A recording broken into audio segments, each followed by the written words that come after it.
Misalnya ketika tanam padi atau tanam lombok, itu kayak seperti rumput diabaikan, ya kemudian harus dimatikan. Kejam lagi pakai pestisida.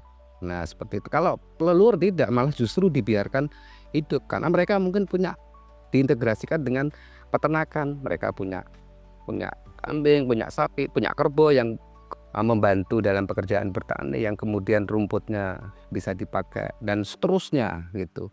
Makanya bertani leluhur dulu mesti punya hutan, karena sumber-sumber daya yang melimpah itu ada di hutan, misalnya kayak kompos dan sebagainya, sehingga mereka untuk mendapatkan pupuk nggak harus beli. Green Revolusi itu kan kemudian pemahaman umum itu kan yang menyebabkan tanah subur, tumbuhan hidup bagus, kualitas bagus itu kan pupuknya.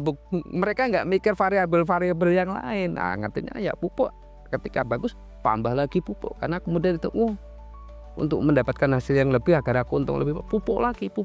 Sebenarnya pupuk kimia itu nggak ada soal, asal seimbang, terbatas, dan kita tahu kebutuhannya. Itu ibarat bumbu, kalau kita mau masak pakai garam, pakai bumbu penyedap rasa, asal nggak berlebihan. Nah kalau berlebihan micinnya ya jadi generasi micin kan gitu.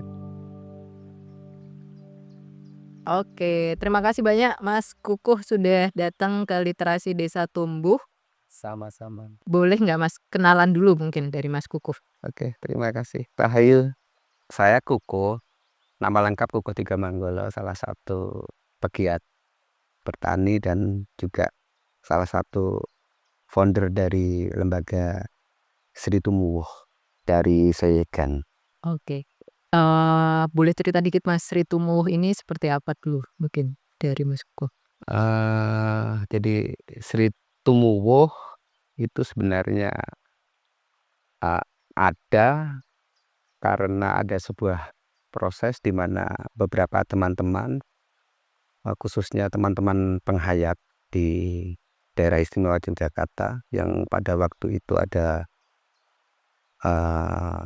agenda sekolah agama leluhur di CRCS UGM, yang kemudian dari situ mereka sepakat untuk melanjutkan ajaran-ajaran leluhur ini agar sampai lagi kepada generasi muda untuk bisa terus dilestarikan. Bahkan kita akan lebih banyak lagi menggali lebih dalam lagi apa-apa yang masih belum kita ketahui tentang ajaran dan laku-laku leluhur kita. Berarti Mas Kukuh ini mempelajari atau ya melakukan ya secara langsung melakukan semua ajaran-ajaran leluhur atau saat ini seperti apa prosesnya Mas? Jadi saya memang punya ada gen penghayat, Oke. tetapi saya lebih ditempa oleh apa yang saya lakukan selama ini. Dari situ kita punya banyak mengumpulkan segala informasi, kemudian ada data-data yang kita peroleh dari proses perjalanan hidup kita yang kemudian terolah kan gitu. Nah saya pikir dulu leluhur kita juga prosesnya seperti itu, karena leluhur dulu juga mengatakan bahwa ketika kita ingin mengerti sesungguhnya ya kita harus melakukan, nggak bisa kemudian kita hanya mendengar atau membaca sehingga kita tiru, tidak, karena harus dilibatkan di situ juga rasa, sehingga pikiran, rasa, gerak itu terjiwai. Nah ini yang kemudian muncul nilai, muncul apa ya, pengetahuan atau sebuah ajaran yang sangat multidimensi, sangat kompleks, sangat holistik sekali kan gitu. Karena sampai kerasa itu kan Kerasa. udah tidak bisa hanya sekedar didefinisikan kayak gitu. Iya. Ajaran-ajaran dari papan tulis terus kemudian belum tentu memaknai rasanya itu kan belum tentu sama masing-masing orangnya kayak gitu kan, menarik banget. Nah dari proses tadi yang di depan udah saya ceritakan, ada historis itu yang kemudian mereka kemudian menetap. Nah untuk menetap itu pun mereka akan pilih, karena mereka tahu, pilih tempat yang benar-benar itu sesuai untuk bisa membangun sebuah peradaban kan gitu. Semua yang ada di semesta ini menjadi subjek. Jadi sebenarnya setara manusia dengan makhluk yang lain, tumbuh-tumbuhan, hewan, bahkan sampai yang tidak kasat mata pun itu subjek. Yang kemudian ketika itu subjek, mereka menganggap bahwa itu ya saudara, harus saling karena ada keterikatan sehingga, eee, tidak ada satu ya akan menghilangkan keseimbangan. Nah, dari situlah kemudian muncul nilai-nilai yang kemudian ketika mereka mengolah lahan pun juga harus menggunakan perasaan. Nah, ketika multikultur, jadi pertanian multikultur ya kalau leluhur bukan monokultur. Multikultur mereka tidak mengabaikan yang tapi kalau monokultur itu cenderung hitungan angka dan mengabaikan yang lainnya.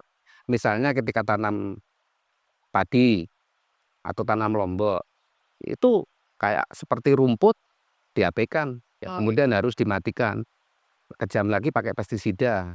Nah seperti itu. Kalau leluhur tidak, malah justru dibiarkan hidup karena mereka mungkin punya diintegrasikan dengan peternakan. Mereka punya punya kambing, punya sapi, punya kerbau yang kerbau pun mereka gunakan juga tidak sekedar untuk kelangenan, untuk apa ya, kebanggaan mereka, tetapi juga bisa mereka, membantu dalam pekerjaan bertani yang kemudian rumputnya bisa dipakai dan seterusnya gitu.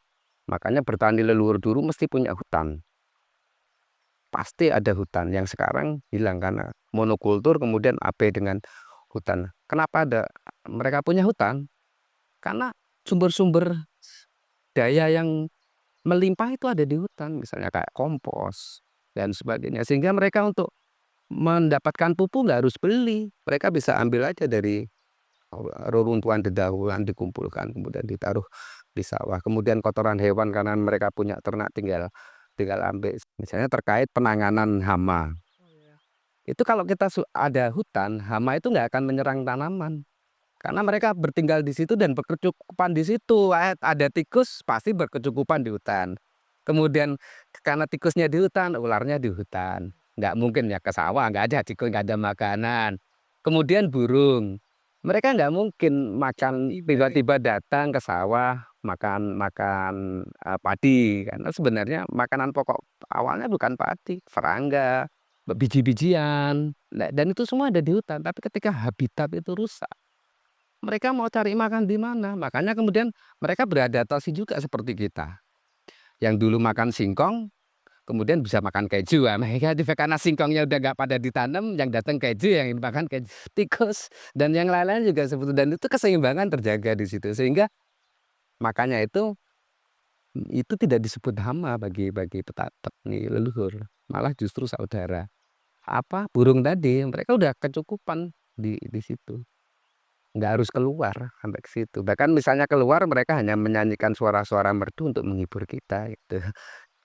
Salah satunya praktek pertanian leluhur yang kita lakukan akan sampai ke situ. Makanya kalau di rumah itu, karena kita nggak punya hutan ya di seputaran rumah kita banyak tanam-tanam tumbuh-tumbuhan keras juga. Setiap hari ada daun yang jatuh ya kita kumpulin nanti kita kembalikan ke sawah sampai kemudian kita berupaya apa hasil kita nanti tetap hilirisasinya sebisa mungkin sudah terolah, begitu.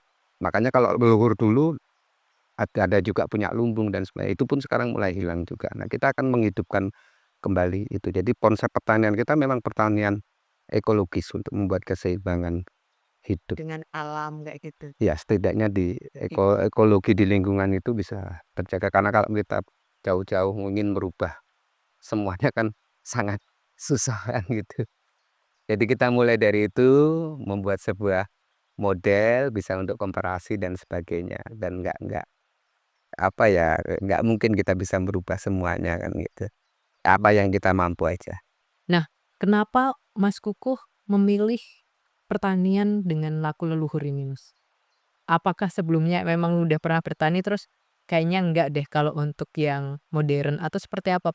Dari Mas Kukuh sendiri kenapa akhirnya memilih, "Oke, aku akan dengan pertanian laku leluhur." Kebetulan sejak kecil tuh saya suka penasaran, ketika ada sesuatu orang lain mengerjakan tuh aku ingin tiru-tiru. Jadi kalau dulu misalnya ada kebiasaan bertani, ada tandur ya ikut-ikut ingin tandur, kemudian ada matun, ada yang pakai nyorok juga ikut, macul juga gitu. Bahkan sampai misalnya ada kalau dulu kan gotong royong masih kuat, orang buat rumah kan masih gotong royong. Nah kita walaupun masih SD SMP aku udah mulai ikut bantu, bahkan misalnya pasang batu bata dan ya coba-coba gitu-gitu yang sehingga nggak tahu.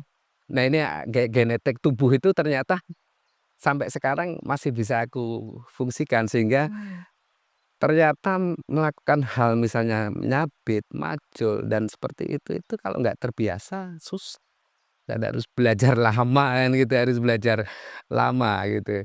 Tapi karena mungkin aku udah pernah melakukan itu, menyelesaikannya lebih cepat, yang akhirnya ya udahlah keputusanku karena juga berangkat dari pengetahuan leluhur yang aku pahami bahwa leluhur dulu menetap, kemudian melakukan apa yang dia miliki, apa yang mereka lihat dan apa yang di sekitarnya bagaimana itu ditumbuh kembangkan. Nah, itulah yang kemudian aku bersama istri kemudian sepakat untuk bertani. Dan bahkan terkadang menyesal kenapa ini justru tidak aku lakukan ketika aku masih muda, belum beristri gitu loh malah. Betul. Oh iya Mas, Iya, kenapa? ya nggak ternyata ya itu tadi ada figur simbahnya istri itu menjadi sukses. Simbah itu serius jadi dia Simbah itu orang yang awalnya nggak punya apa-apa, tanah pun nggak punya, itu sampai tekun dengan bertani dan dagangnya kecil-kecilan hanya beras. Nah, hasil pertaniannya itu dulu konsep lumbung itu tadi. Simbah itu lumbungnya rumah karena nggak punya lumbung gitu loh. Nah, jadi setiap hasil buminya dia panen, kemudian dikumpulin, nah terus kemudian, menjualnya itu ketika momentum yang tepat. Pas harga bagus, satunya dijual. Kemudian dari pola-pola gitu dia mampu menabung. Konsep menabungnya orang dulu ya di lumbung itu tadi. Kemudian momentum tepat, dijual, kemudian nanti dari hasil tabungannya bukan untuk konsumeris, hidup hedonis, tetapi kemudian untuk sewa lahan. Selain dia buruh, sewa lahan, terus sewa lahan dari karena sewa lahannya banyak, hasilnya kan menjadi lebih banyak lagi, terakumulasi, kemudian bisa beli tanah. Terus dari hasil beli tanah udah punya, terus terakumulasi dia punya penggilingan padi. Nah dari itu Orang kaya yang iya, penggilingan padi. punya penggilingan padi, terus kemudian dari situ terus dia punya deposito, dia punya tabungan, dia punya hal yang lain-lain termasuk bisa menabung emas dan sebagainya. Sehingga di masa tuanya pun anak-anaknya juga enak, karena ketika Simbah sudah nggak ada, Simbah udah mencukupi dirinya sendiri, nggak harus ngerepotin anak cucu yang kemudian harus iuran untuk selamatan dan sebagainya, itu Simbah luar biasa. Nah itu, dan itu dilakukan Simbah sejak muda dengan keuletan ketekutan ubetnya. Nah itu menginspirasi aku juga gitu loh. Nah kenapa? Tapi nggak ada kata terlambat. Yang penting sekarang kita berupaya untuk selalu sehat agar umur panjang sehingga mempunyai waktu lebih untuk bisa mewujudkan harapan yang harapan ini sebenarnya bisa untuk menginspirasi juga bagi generasi penerus. Nah, menarik banget Mas, karena, ini sangat berbeda dengan konsep menabung yang orang bayangkan adalah dapat gaji split kayak gitu kan, 50, 20, 30 atau berapa, tapi ternyata ada proses menabung dengan cara yang berbeda, bahkan sampai ibarat kata dana pensiun. Nggak cuma dana pensiun, bahkan after-nya ya, setelahnya itu pun udah ada tabungannya, memang udah ada ininya, alokasinya. Itu menurutku pribadi itu adalah sesuatu hal, wah ternyata simbah-simbah kita tuh punya sistem yang jauh lebih, apa ya, berkelanjutan mungkin dan juga bisa kita tiru. Ya, tiru lakunya kayak gitu kan. Wah menarik banget kayak gitu. Dan ya. Nah, cuman kan tantangannya kalau sekarang Mas dalam pertanian ya, karena kakak saya sendiri mulai bertani kayak gitu kan, di usianya yang, ya kalau di usia petani-petani lain mungkin lebih muda beliau kayak gitu kan. Eee, adalah tantangan beliau ketika ingin menggunakan semuanya serba alam kayak gitu.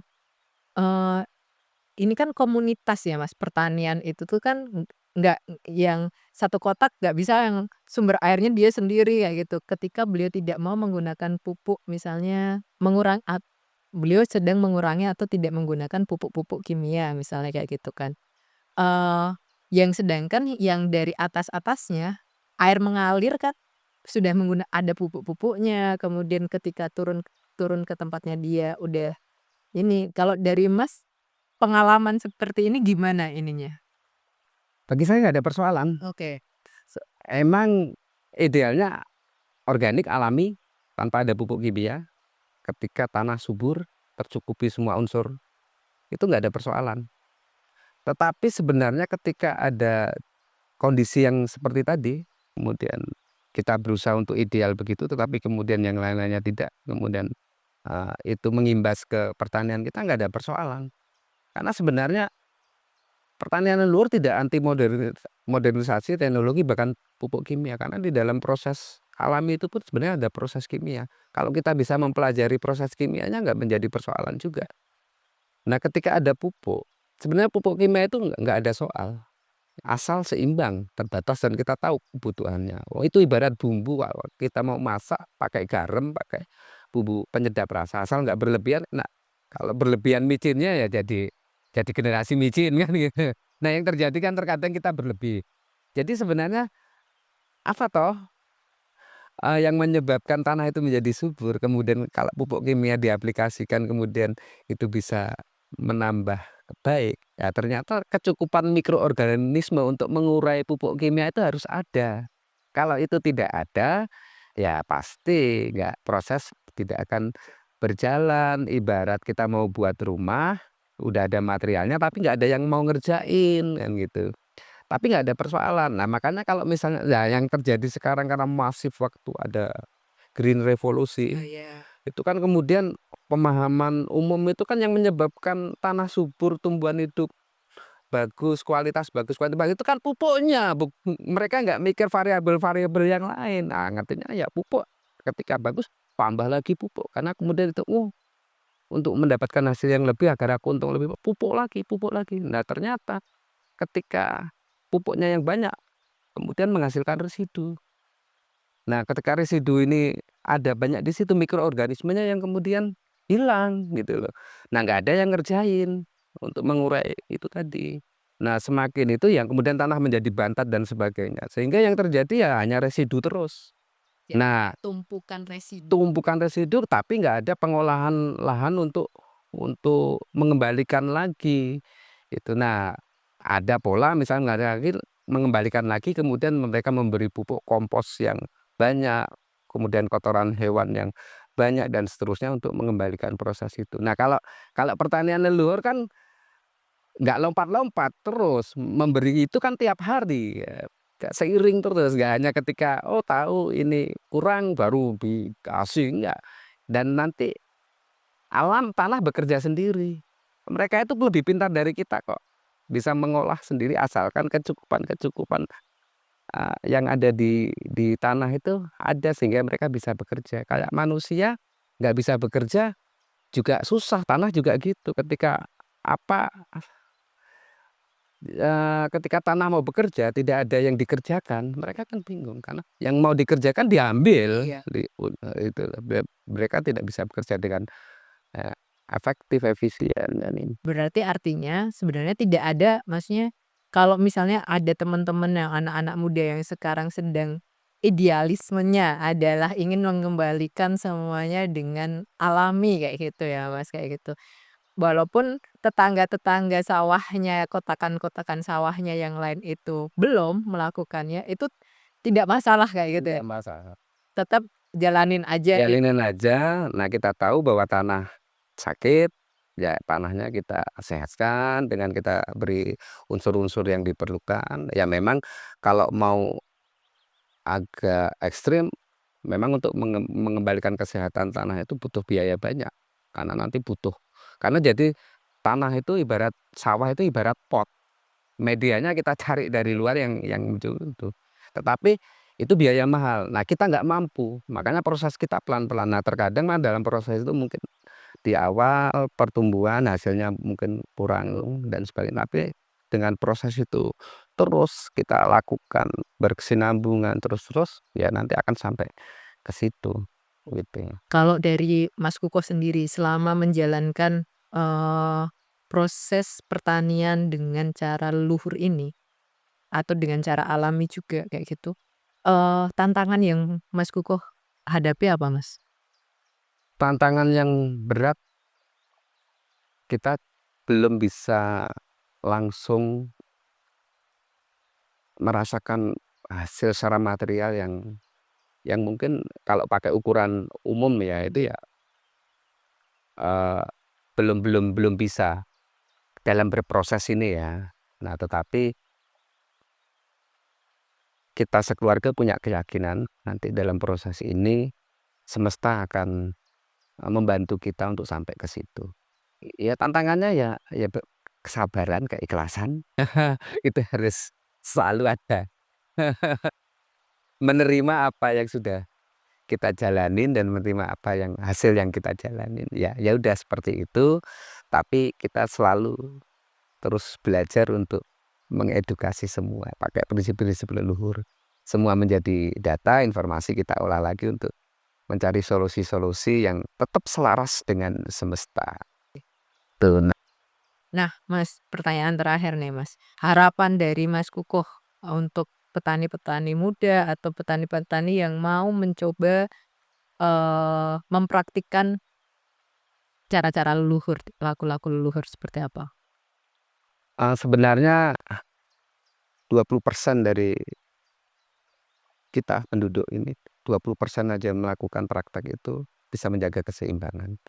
Karena sebenarnya yaitu tadi bertani leluhur tidak kemudian abai terhadap modernisasi, abai terhadap keilmuan ilmiah, tidak. Karena di pertanian leluhur itu sebenarnya sangat sangat sangat yang awalnya alamiah kemudian ilmiah bahkan ilahiyah. Sehingga harapannya spirit leluhur yang selaras dengan alam ini bisa terimplementasikan juga di dalam kehidupan di ruang-ruang yang lain sehingga kehidupan juga menjadi harmoni. Hubungan manusia dengan manusia harmoni. Kemudian disitulah kemudian lahir sebuah kebudayaan, kesenian yang elok, kemudian lahir peradaban yang elok. Jadi harapannya sampai ke situ. Jadi konsepnya adalah bagaimana memperlakukan semua itu sebagai subjek. Ini, dari diriku sendiri belajar bagaimana melihat makhluk lain adalah subjek kayak gitu ya. Maksudnya sebagai kita ini kan cara pandang yang sangat berbeda sekali. Ketika kita melihat manusia hanya manusia yang sebagai subjek, kita seolah-olah bisa melakukan apapun kepada lingkungan di sekeliling kita. Iya. Kalau kita melihat yang lain, makhluk lain juga adalah subjek, kita adalah setara, makhluk setara. Iya. Oke, aku manusia akan melakukan ini, tapi kamu juga punya hak untuk melakukan yang lainnya, kayak gitu kan, ini cara pandangku sendiri. Buatku sendiri ini adalah hal baru, oke, aku baru menyadari, oh ya benar juga kayak gitu. Terima kasih banyak Mas Kukuh sudah hadir untuk di Literasi Desa Tumbuh, belajar banyak terutama terkait dengan bagaimana seharusnya kita melestarikan pengetahuan dari leluhur. Ada sedikit yang terakhir aku sampaikan bahwa untuk memahami itu maka ada konsep jagat alit, jagat gede. Jagat alit itu manusia, jagat besar itu semesta. Kemudian jagat alit ini yang kemudian ketika memahami diri kita bisa memahami semesta, bisa memahami makhluk-makhluk yang lain. Contoh, ketika kita tidak ingin sakit, misalnya kita bahwa dicubit itu sakit, ya kita tidak jangan mencubit, termasuk mencubit hewan dan sebagainya. Nah, saya kira itulah yang kemudian menjadi spirit kita bersama. Sehingga kayak tadi burung yang awalnya bukan hama bahkan bisa menghibur kita, dihamakan karena seperti itu dan seterusnya. Saya kira itu, Mbak. Ya, menarik banget. Terima kasih Mas Kukuh. Siap, sama-sama. Rahayu.